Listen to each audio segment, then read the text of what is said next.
ನೆಹರೂರವರ ಪುಣ್ಯತಿಥಿ. ಅದನ್ನು ಬಹಳ ಗೌರವದಿಂದ ಅಭಿಮಾನದಿಂದ ನೆರವೇರಿಸ್ತಾ ಇದ್ದೀವಿ.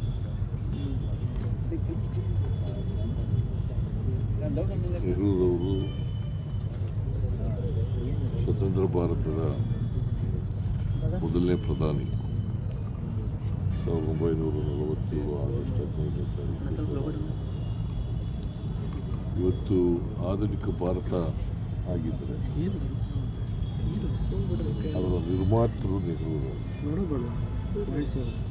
ನೆಹರೂರವರು ಈ ದೇಶದ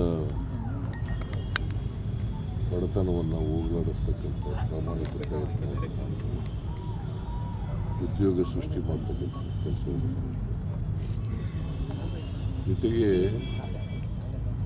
ಅವರು ಮಿಕ್ಸ್ಡ್ ಎಕಾನಮಿ ಮಾಡಲಿಕ್ಕೆ ಈ ದೇಶದಲ್ಲಿ ಮಾಡಿದ್ರು.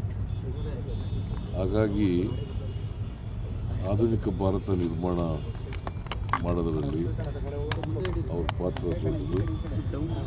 ಜೊತೆಗೆ ಅವರು ಹಸಿರು ಕ್ರಾಂತಿಗೆ ಅಡಿಗಲನ್ನು ಹಾಕ್ತಾರೆ. ಕೋಆಪರೇಟಿವ್ ಮೂವ್ಮೆಂಟು ಮತ್ತು ವಿಕೇಂದ್ರೀಕರಣ ಇವೆಲ್ಲಕ್ಕೂ ಕೂಡ ಬದ್ಧತೆ ಇದೆ ಅಂತ ನೆಹರೂರವರು. ಅವರು 17 ವರ್ಷಗಳ ಕಾಲ ಪ್ರಧಾನಮಂತ್ರಿ. 17 ವರ್ಷದಲ್ಲಿ ಅನೇಕ ಅಣೆಕಟ್ಟುಗಳನ್ನು, ಅನೇಕ ಕೈಗಾರಿಕೆಗಳನ್ನು ಮಾಡ್ತಕ್ಕಂಥ ಕೆಲಸವನ್ನು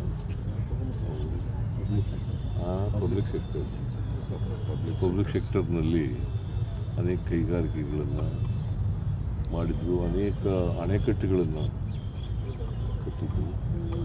ಸೊ ಹಾಗಾಗಿ ಇವತ್ತು ದೇಶ ಆರ್ಥಿಕವಾಗಿ ಸಬಲತೆಯನ್ನು ಕಂಡಿದ್ದಾರೆ ಮತ್ತು ಆಹಾರದ ಸ್ವಾವಲಂಬನೆಯನ್ನು ಕಂಡಿದ್ದಾರೆ. ಅವ್ರು ಹಾಕಿದಂಥ ಅಡಿಪಾಯ ಕಾರಣ ಅಂತಕ್ಕಂಥದ್ದನ್ನು ಇವತ್ತು ನಾವು ಸ್ಮರಿಸ್ಕೋಬೇಕಾಗ್ತದೆ. ಸೊ ಅವನ್ನ ಗೌರವದಿಂದ ನೆನೀತಕ್ಕಂಥ ಕೆಲಸವನ್ನು ಪ್ರತಿಯೊಬ್ಬ ಭಾರತೀಯರು ಕೂಡ ಮಾಡಬೇಕು ಅಂತೇಳಿ ನಾನು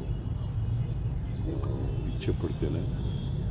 ಯಾಕಂದರೆ ಅವರು ಈ ಆಧುನಿಕ ಭಾರತದ ಅಡಿಪಾಯ ಹಾಕದೇ ಹೋಗಿದರೆ ಇಂಥ ಭಾರತವನ್ನು ನಾವು ಕಾಣಲಿಕ್ಕೆ ಸಾಧ್ಯ.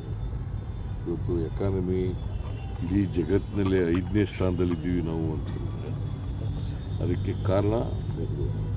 ಸರ್, ನಿನ್ನೆ ಕೋವಿಡ್ ಸಭೆ ಮಾಡಿದ್ರಿ.